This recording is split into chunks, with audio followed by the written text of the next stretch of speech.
மீன் மட்டும் காட்டுவா எப்படிடா?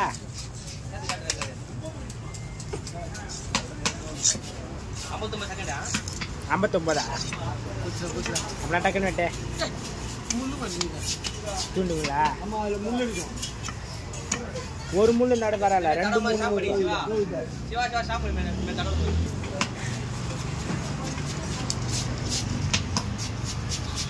சொல்லி வச்சுனா இதான் நாங்கள் போகிற சைஸ் அப்படின்னு.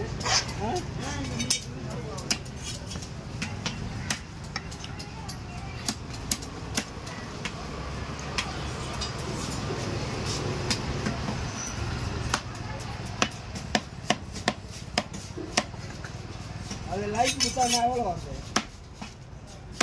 இவங்க சும்மா எடுத்து போட்டுக்கிறானுங்க, சம்பாதிக்கிறதுலாம் லைக்